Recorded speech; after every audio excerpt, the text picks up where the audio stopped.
Tara stood before the mirror, adjusting the coral beads on her neck for the 5th time. Her eyebrow and booba were perfect, rich blue lace fabric tailored by one of the best designers in Yoba.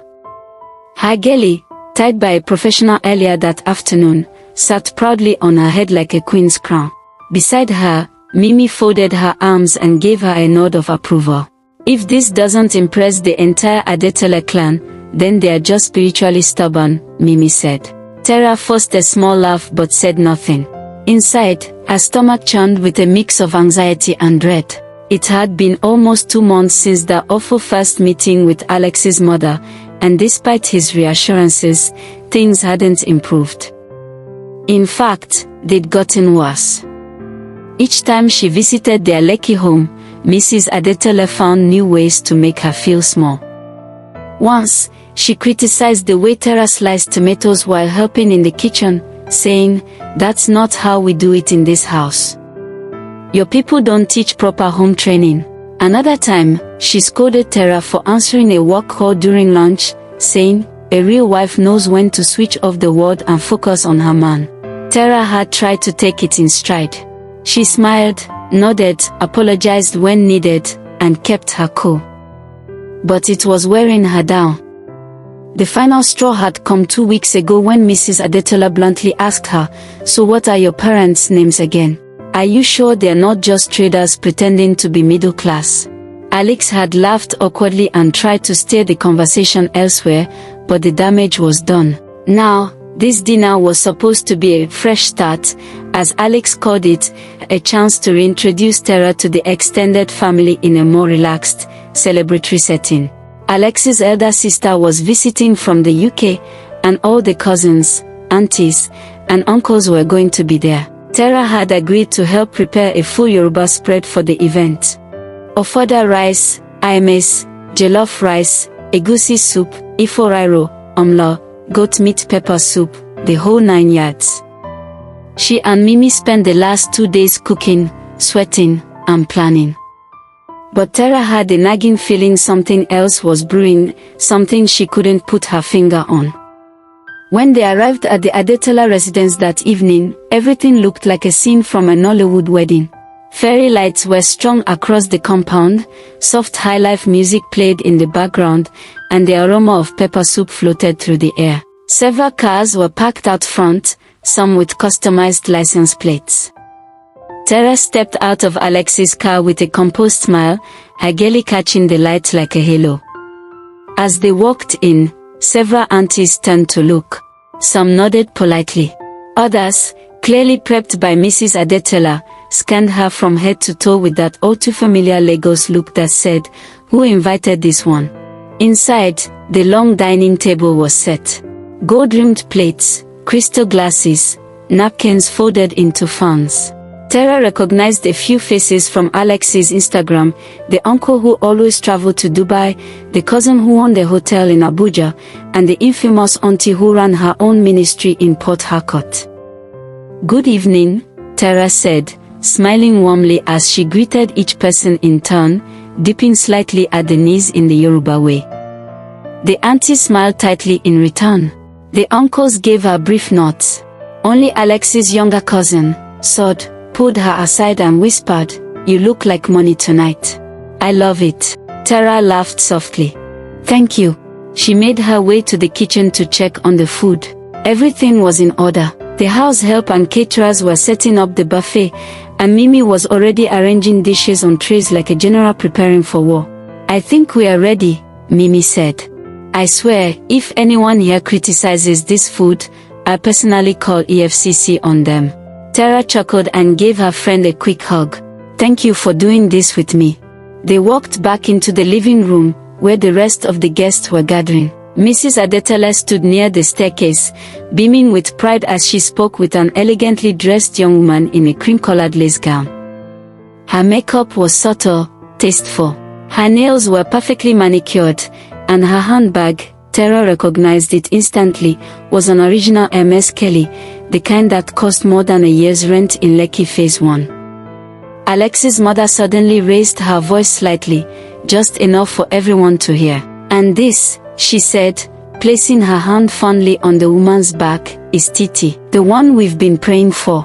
Tara, halfway across the room with a glass of Chapman in her hand, froze. The one we've been praying for. She looked at Alex, who stood nearby with a stiff smile. His eyes darted from his mother to Tara and back again. Titi turned and smiled graciously at the crowd. "It's so lovely to finally meet everyone," she said in a soft, British accented voice. "Mommy's told me so much about this family." "Mommy?" Tara's chest tightened. Someone whispered near her. "That's the girl from that Ekoi family, the Ajais. Her father is a SAN." Tara's Chapman suddenly tasted bitter in her mouth. She set the glass down and excused herself to the bathroom, heart pounding. Inside the guest toilet, she locked the door and gripped the edge of the sink. Her reflection stared back at her, combat cracked. What was this? A joke? A test? A full-blown setup? Her phone buzzed. A message from Mimi. "Did she just call your boyfriend's mom mommy?" "Girl, I am seconds away from flipping this table." Tara didn't reply. She needed a moment to think. She splashed cold water on her face and took a deep breath. She wasn't going to cry. Not in this house. Not in that dress.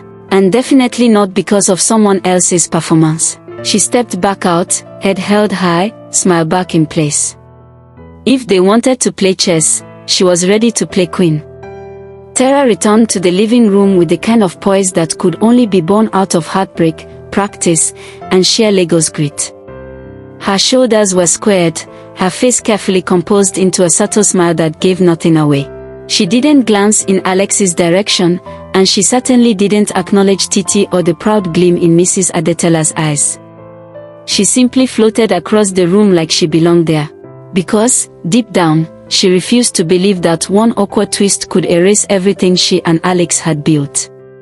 "Tara, come," Mimi whispered when she saw her. "What exactly is happening here? Is this a prank? That girl just sat in your seat at the table." Tara's eyes followed Mimi's finger. There it was, her place card, subtly moved to the far end of the table, replaced by one labeled Titileo Ajayi. So not only had Mrs. Adetola brought in competition, but she had reshuffled seating arrangements to reflect her preference. It was like being uninvited while still being present. Tara smiled faintly. "Let her sit there. A seat doesn't define me." Mimi exhaled like she was holding in a scream. "This is madness." "No," Tara replied. "This is Lagos, and Lagos doesn't play fair." Dinner was announced a few minutes later. The buffet had been laid out like a wedding feast, steel warmers lining the marble counter, plates stacked neatly, and steam rising off freshly cooked omelette like incense. Tara stood by the buffet table, serving dishes with the staff, making sure everything looked right. As people complimented the spread, Mrs. Adetola conveniently failed to mention who had prepared most of it. "Who cooked this egusi?" one auntie asked. "It tastes like something from my village in Osun." Tara smiled and said, "I did, with a little help from my friend." The woman blinked, surprised. "Oh, really? I wouldn't have guessed." "I get that a lot," Tara replied smoothly and moved on. She served Alex last. He looked exhausted, like a man caught in the middle of a storm he didn't know how to navigate. "Tara, I didn't know she'd bring Titi. I swear." "I believe you," Tara said, her voice calm. "But that doesn't mean it didn't happen." He rubbed the back of his neck. "Can we talk after dinner?" "We'll see." Dinner went on with the usual family chatter, stories from abroad, complaints about traffic, business deals, politics. Titi joined in with grace, switching between Yoruba and crisp Queen's English like a politician's daughter trained for diplomacy. The aunties laughed at everything she said.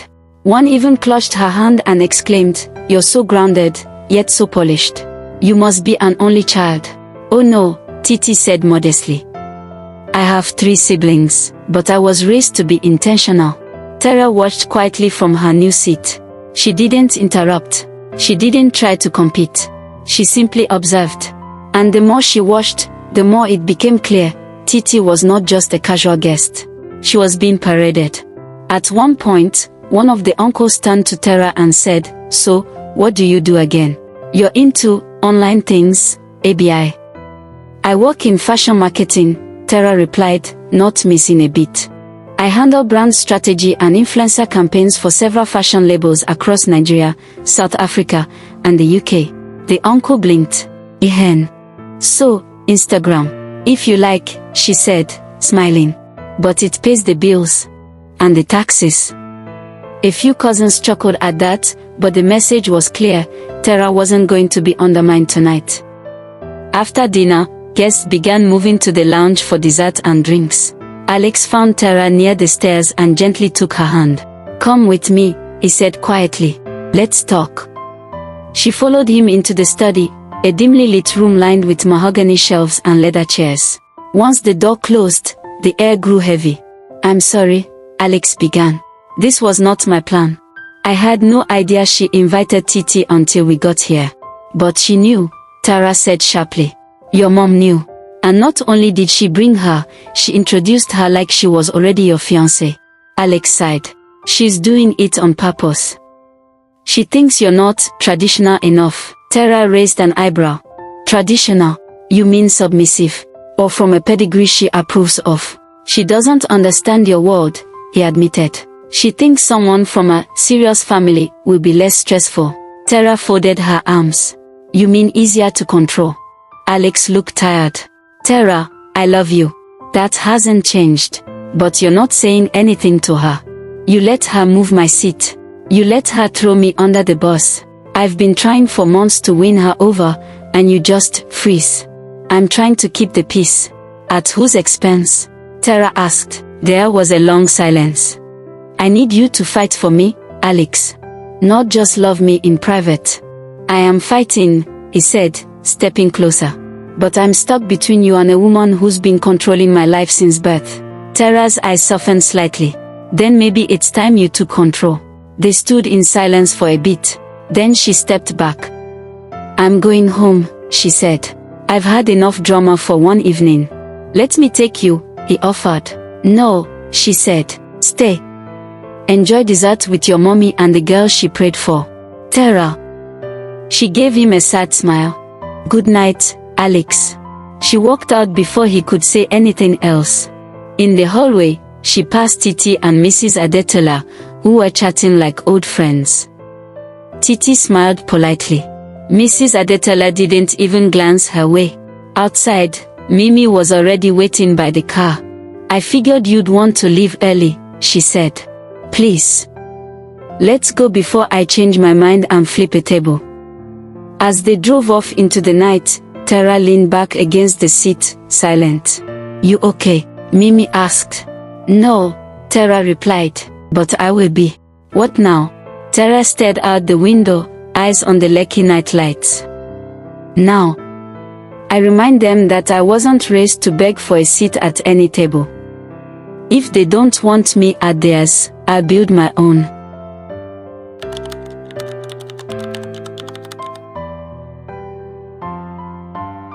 Don't forget to like, comment, share and subscribe for more teachable and inspiring folk tales by FE.